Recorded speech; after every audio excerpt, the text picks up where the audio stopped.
Welcome back, everybody, to We Are TPM with myself, Kyle Teixeira. Sitting with me again is John Teixeira.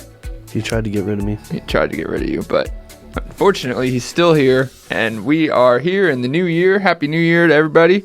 We are back from our little holiday hiatus, and a lot has happened since then, right? You know, You know why I'm here? Why are you here? Because we are TPM. We are TPM. You were right? not TPM, and I am not TPM. It'd be weird to just go, TPM. I am TPM. You know, that would change the whole dynamic of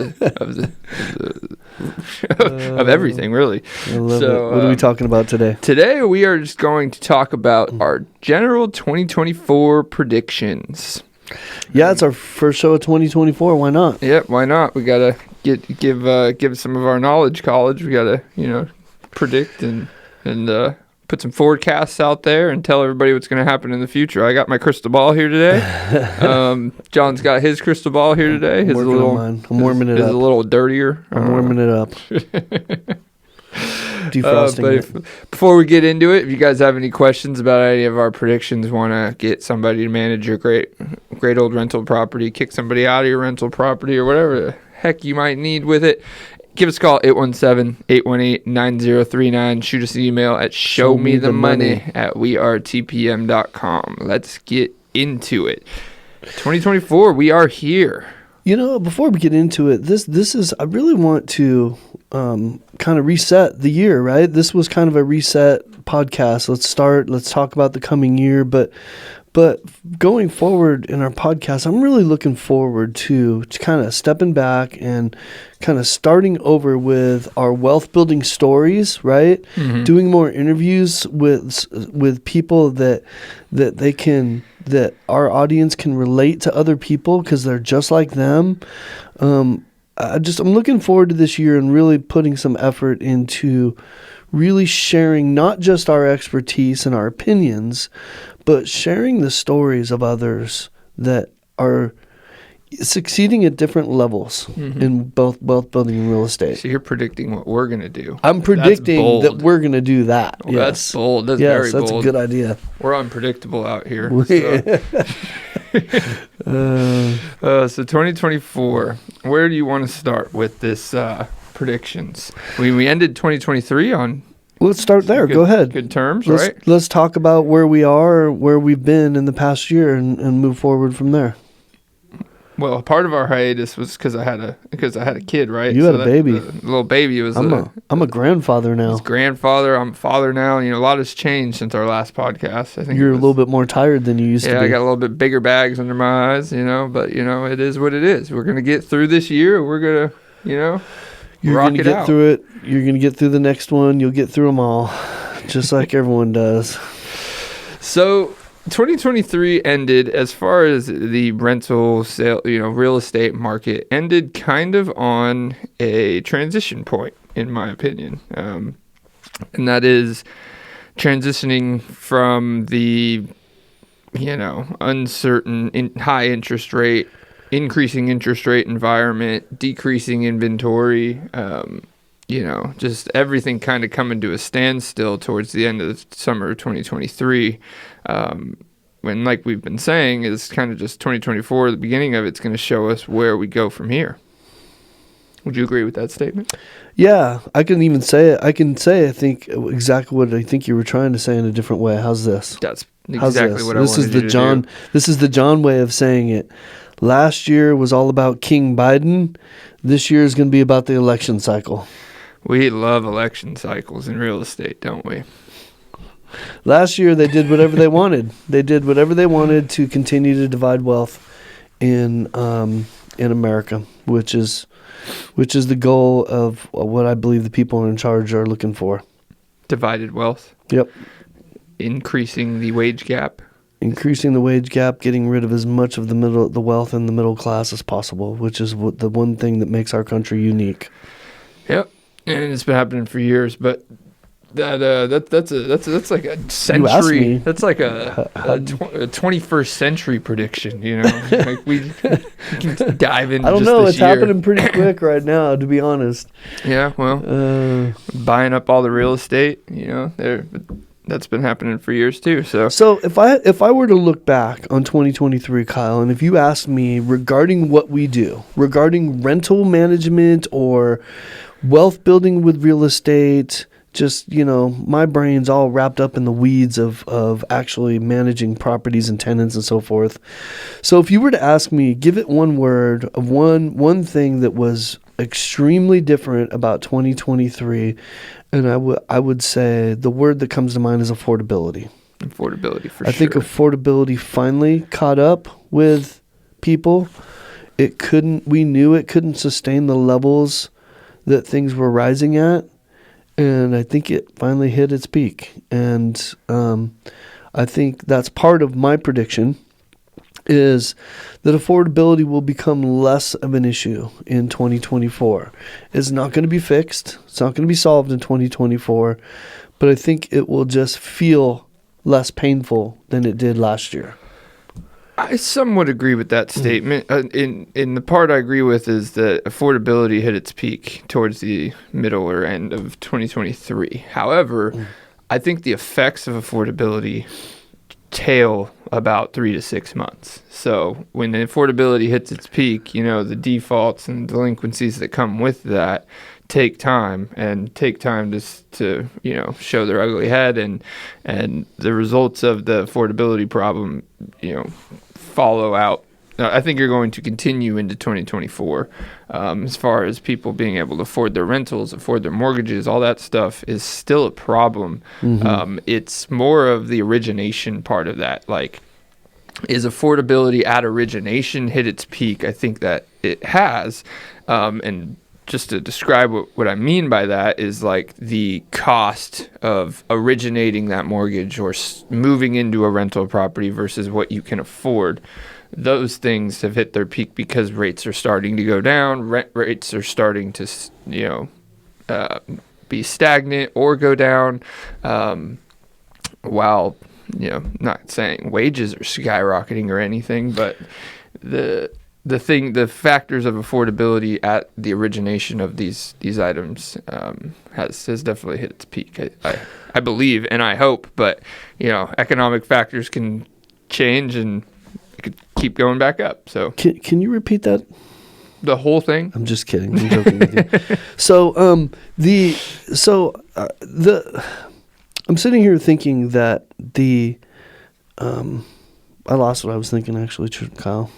While you're still thinking about it, maybe this is a good episode to use Steve's disclaimer of this is not opinion. These are opinions. Our crystal ball works just as well as everyone else's. This is not based on historical fact, and it is this is opinions and not financial advice. Do your own research. Blah blah blah. Whatever. This is for entertainment purposes only. Whatever Charles Schwab and all those people put at the bottom of their really long ads. Ditto to that. So back to what I was thinking, because I remembered what it was. See, Sorry about that. The time. Thank you very much. The buffer. I think one of the things that's coming this year is people, and this started last year, and I think we're going to get more of it this year because, as we said, affordability. What I mean by affordability easing off is rental rates are not going to continue rising and haven't been continue rising in most markets and most neighborhoods the way they were, right? Kind of started to level off and even slide back, depending on where you are. I actually have some neighborhoods where they are still rising, but overall, for the most part, either flattened out or maybe even settling back a little bit. And because of that, investors are looking at increased expenses in insurance and taxes and saying to themselves, if my rents are going down, and my taxes and insurance are going up, my cash flow is shrinking. And I think the people that are cash flow minded, and to come up to use one of our old podcast titles, don't appreciate the appreciation, right? Yeah. And are solely focused on that cash flow. I think those are the people that are going to start, if they haven't already, they're going to start running scared and getting out of the game or realizing their losses. We've talked about that as well. Well, in cash flow, you're talking about cash flow, so it's not just because your cash flow shrinks doesn't mean you have to realize losses. You when they dispose of these things and realize their gains, they finally appreciate their appreciation. Yeah. So, and ideally there is gains, because if your cash flow is shrinking due to taxes and insurance and all that, then you bought it back when it was at a lower price, at a lower tax. Taxes are based on appraised value. So your appraised value has gone up, your sale value has gone up, ideally. So, and realizing it does this, right? If I'm thinking back on some old podcasts today, I'm being getting nostalgic. Remember, we used to talk about the tree of wealth, right? Mm-hmm. We used to use that as an analogy for planting this tree so that it could start building wealth for you, and how sometimes it goes through growth spurts and sometimes it doesn't, but it's still growing and you still need to just let it grow, right? Well, if you chop that thing down and drag it off and turn it into firewood and take your money for whatever it's worth, that's what I mean by realizing it, right? Whether it's a gain or loss doesn't really matter. You've basically stopped that tree from building wealth for you any longer. It's true. And that's what I wish. Sometimes when people talk about selling for this reason or that reason, I wish people would sometimes look at the big picture for their own sake. Mm-hmm. If I'm 72 years old... Well, there's good reasons. There can be good reasons. There can be. Your reasons. If I'm 72 years old, I'm on a fixed income and I'm just retired and my wife just died and I don't have that much money and I've got 4 rental properties I've been sitting on, well, maybe that's the time to start cashing in on it so that you can live out the rest of your life in a great way financially. Yeah, especially in different interest rate environments. So, and that's part of our prediction here. I've seen a lot of other people's predictions. They're not much different than what people were predicting this time last year, except for the fact that we actually have some movement from the Fed of not increasing anymore. And they've actually said, I believe they've actually said that they intend to scale it back over the course of this year. They do, but based on what they said, I believe it's actually going to be till the tail end of the year. They've even kind of said that. The optimistic people in our world hope that it will be at the beginning end of the year, but... You don't think our King and Lord up there in Washington, D.C. is not going to want to make the economy better for the election cycle? Has he actually been in Washington, D.C. at all? I have no idea, to be honest with you. I never have. That's true. Side note, did you know Washington, D.C. is the cheapest city in the entire country to visit? Really? Yeah, because almost everything there is free.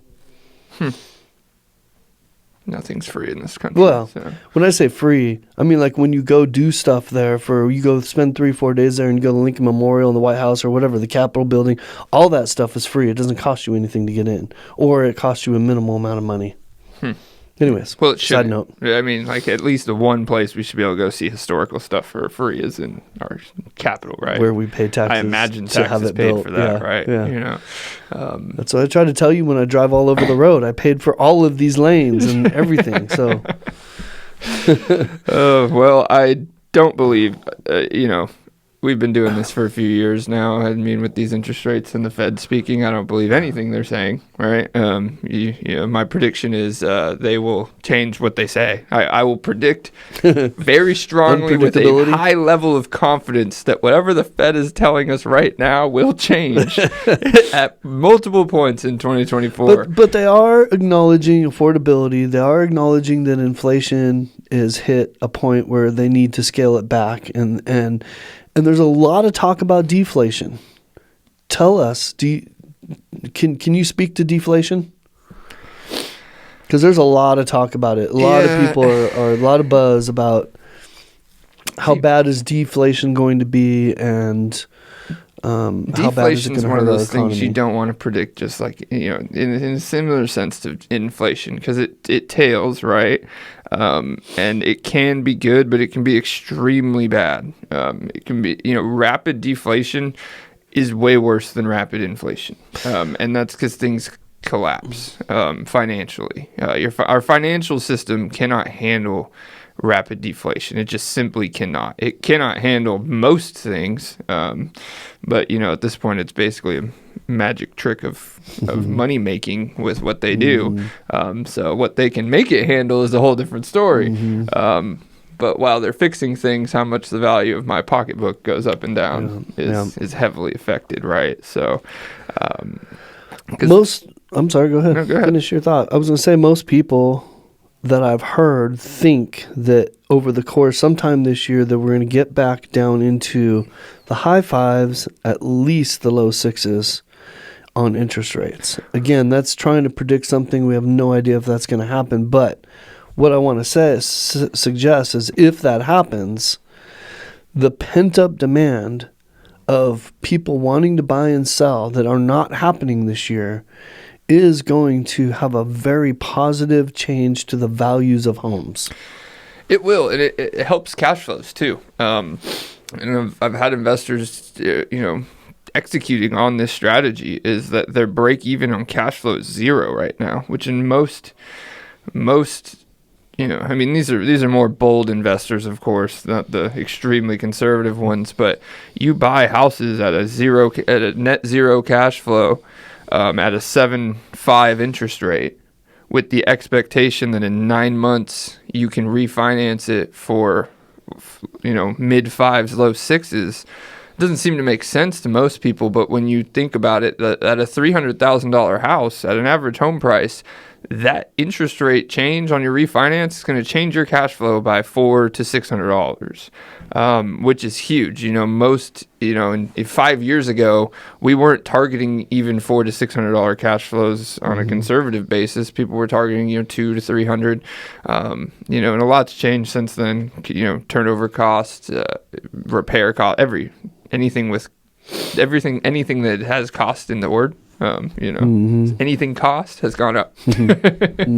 But deflation is a concern because that changes that a little bit. And deflation is probably an even more complex conversation than inflation is, because inflation really only goes one way. I don't know, that's a weird way to say it, but deflation can be a lot more rapid. It can, like, small movements in deflation can cause have huge effects in certain markets.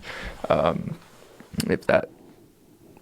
I don't know. This is a prediction episode. We could do a whole episode on deflation, and most people probably don't even know what it means. Yeah, I don't think deflation in my entire lifetime has ever been anything anybody's spoken about until now. I don't think I've ever even heard the term. It's not generally understood. Is that a real term? It's not generally understood, and it's things don't go down; they go up. Yeah. Well, tell that to the people marking. Writing up books every month and marking them to market, right, and seeing if they're what they've loaned out versus the asset value is taking an upward trend or a downward trend. So how about this prediction, Kyle? What do you think about this one? I've been thinking a lot about this, and you and I have talked about this. The short-term rental market, I feel like, and a lot of this is gut. Some of this is just from reading the data and having so many short-term rentals that we manage and seeing what has happened to them. It seems like disposable income is not being disposed of at the same rate as it was, right? There isn't much, and that affects the short-term rental market. And I think what we're going to see is what we have seen is an expansion into the market, because it's one of those Uber type of markets where anybody can get into it, right? Anybody can be an Uber driver. Anybody can go set up an Airbnb. And so that's what was happening until last year. And I think last year you started to see a little bit of a contraction of that. And I think we're going to see more of that this year. I think we will, because 2023's data is very interesting. It shows, it's a lot of people ran from the short-term rental market just because it, kind of like the real estate market, it wasn't just throw it up and make money, right? You had to actually do it right and treat it right, host it right, all those things. It's a business. It's a real business. Which started in 2022, and we talked about that last year, but 2023, now that we have all the data from the year, shows a huge gap between the successful listings and the not. Like, there's like a high end and a low end now. The medium grade ones that were just throwing it up and making money don't exist anymore. And that's because, demand went down because disposable income went down. We are talking about a luxury spending market where people own, like, long-term rentals. People need a place to live. People don't have to go on vacation and rent an Airbnb. There's nothing that it means you have to do that, right? So in business travel, which was what propped this up in low disposable income markets pre-2020, has never recovered since COVID. Like it's just the whole structure of how businesses operate with business travel and all those things is completely changed. To your point, it's not just business travel, but think about it. I was always amazed of, Kyle, and this is interesting, that all the different associations that are out there that you couldn't even fathom how many associations there are, and they have events in different places for different reasons, whether it's their annual convention or their East Coast meeting and their West Coast meeting or whatever it is. I mean, like, there are so many of those previous to COVID, and all of it got shut down in COVID. And I feel like what probably happened, and what I know happened in some instances, is you have all these ancillary things, events happening. Let's just call them events by way of associations, sporting events, cheerleading, whatever it is, right? And a certain percentage of those probably didn't survive and make it back post-COVID. And so there's less people traveling to and from these events because of it. Yeah, and it's the last thing to recover. I mean, you're talking more about entertainment events. Well, entertainment events have recovered and will recover a lot quicker than business travel and that kind of thing, because during COVID, these businesses had to completely change on both ends, on the hosting side and the people who come to it and all that. Some of these jobs just completely went away, so they'd have to completely change their business structure for a year or two. Those things don't just get switched back immediately, because everybody's got to do it, and that takes time. Yeah. So that was one of the things that's always propped up, call it the travel and hotel industry, which is now the short-term rental industry as well. That just isn't at what it used to be. So, but people are still traveling. It's kind of like a few of these markets we're going to talk about, but we started last year and really midway through 2022 in just a saturated short-term rental market. There was way too much inventory and demand was going down. Well, inventory has gone down. People stopped creating as much.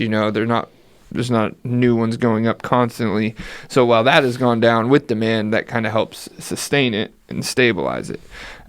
But everything was affected in the short-term rental market. So I predict that we will have that 2024 will be more of a stabilization, because while recognizing that disposable income is going down and at a low, inventory is also going down, because people look at the market and they're like, all right, well, we're not jumping into this. So exactly, it's going to be a lot more of the players who have done well even through this are going to do even better, or continue to do good, but probably even them not adding as much inventory as before. So, we're being really careful about where we add short-term rental inventory for sure for that reason. But so all right, so if we kind of summarize some of our predictions, affordability is still going to be around, maybe eased up a little bit. Interest rates sure to go down, and that will bring inventory and real estate activity up. I do strongly believe they're not going to go up anymore. So that's a positive, right? So the interest rates aren't going to increase in 2024, because it's also, you mentioned it being an election year. So what the Fed does, they're an independent entity. They don't do what they do at instruction of the executive office. I'm gonna laugh while you say that. But at the same time, they have to be prepared for like Jay Powell, right? Let's just get into that. Jay Powell, the head of the Fed. I don't see him being the head of the chairman of the Fed after this election cycle, regardless of who wins. I think he gets replaced, or he retires, or he doesn't want to do this crap anymore, right? He's had probably one of the most hectic seats. If you think that they're not all puppets to whoever's in there, whether it's a Republican or Democrat, it doesn't matter. They're all puppets to whoever's in there. Oh, I do. But Jay Powell has sat on, as the chairman of the Fed through Trump and Biden, right? And it hasn't changed much of their economic planning. So either way, I think.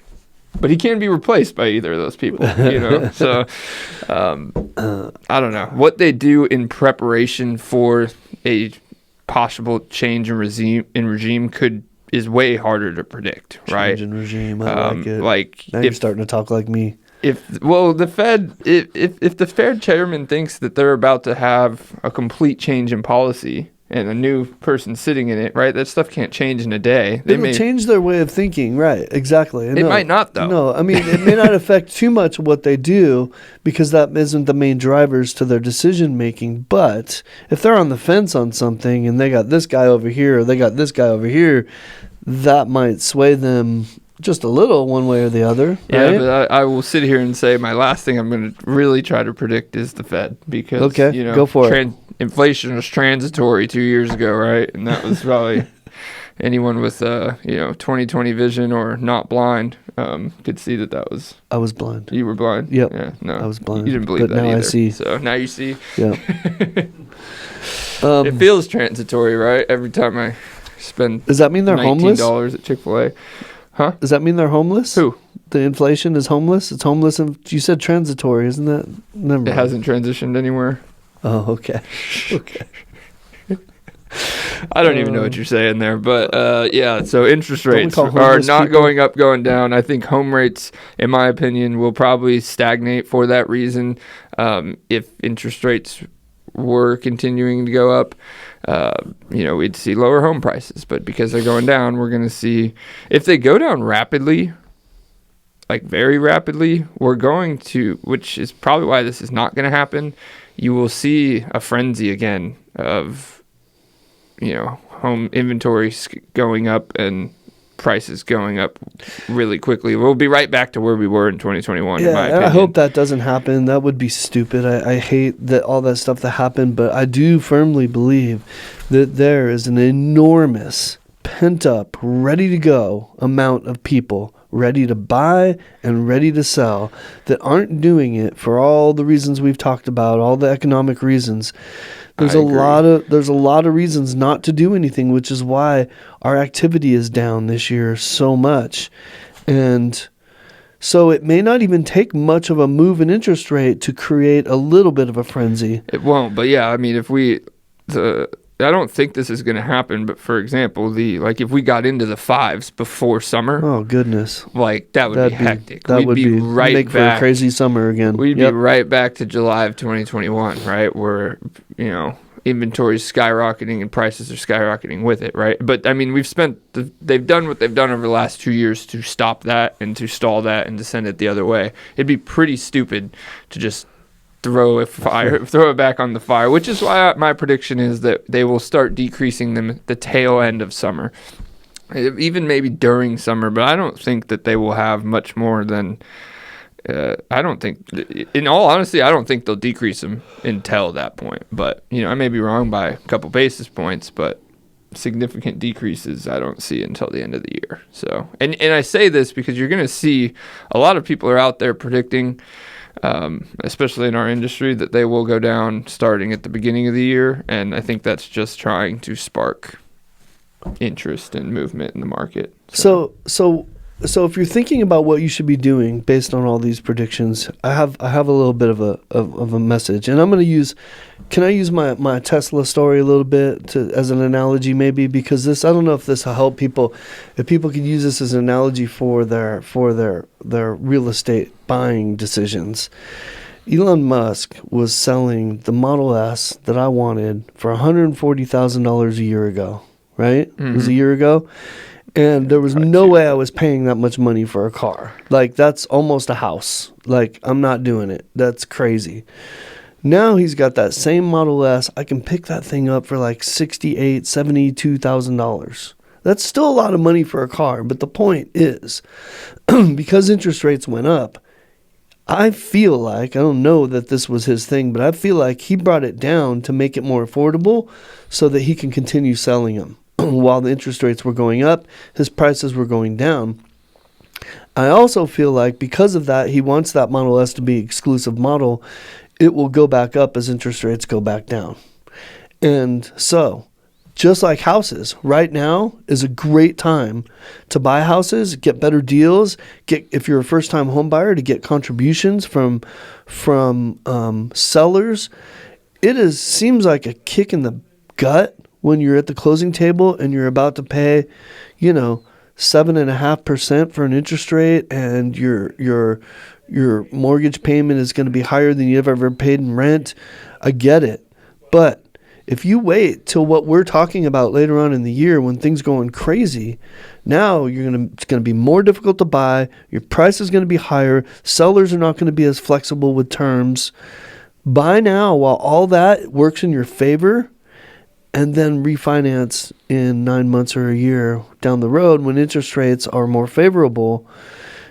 Just like I'm thinking about doing with the Tesla, right?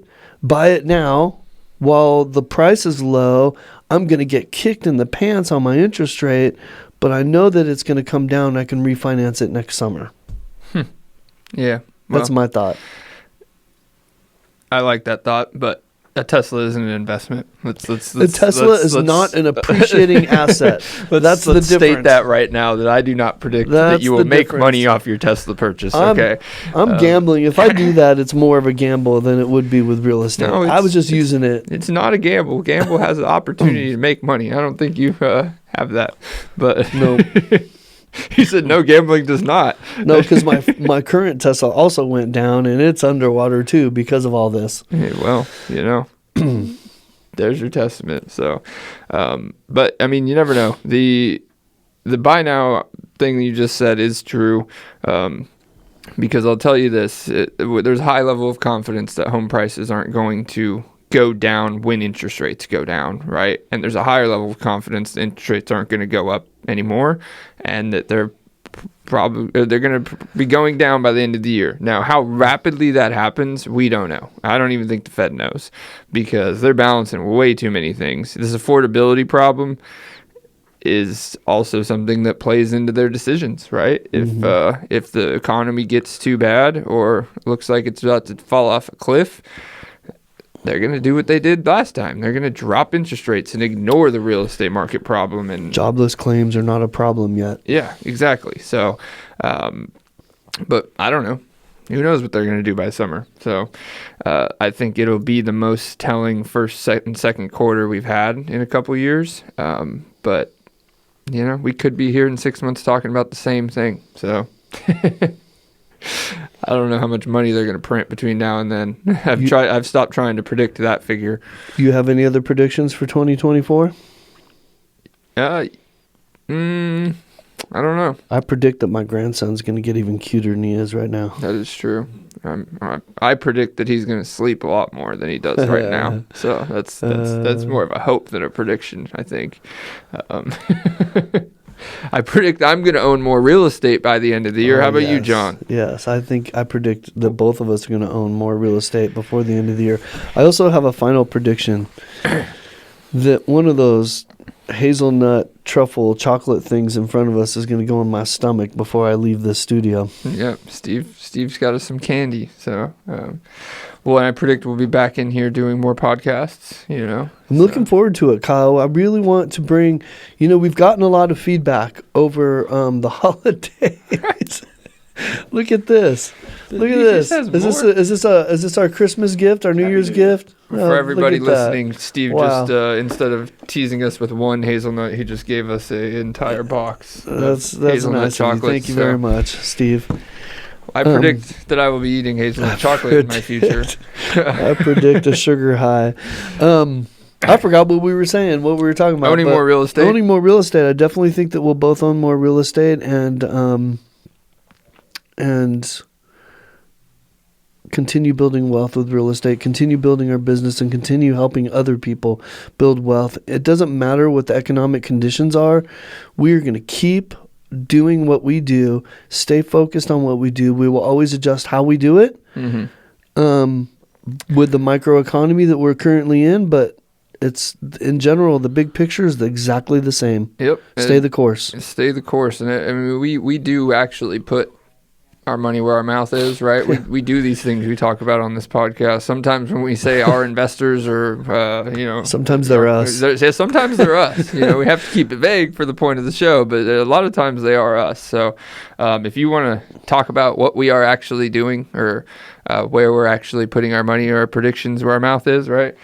Give us a call, 817-818-9039. Shoot us an email at showmethemoney@wearetpm.com. And also, shoot us an email if y'all want any topics in 2024, questions you want us to answer, experiences you want us to go through. Shoot us an email, showmethemoney@wearetpm.com. We might go over that topic. You might get answers to exactly what you want to know. You know what? We've gotten lots of feedback during this holiday season while we were kind of off and not posting podcasts. We've gotten lots of feedback from people that we didn't even realize were following us and asking about, our upcoming shows and there's people out there listening to this for some reason, Kyle. I know. So if you want an episode, like you want an episode tailored specifically to you guys, these things are extremely well thought out. So, we think about them for all of 3 minutes before we show up at the studio. We will try. We want to try to do some that people come to us with. So on that note, give us a call, 817-818-9039. We are TPM. Show me the money at We Are TPM. And we are out.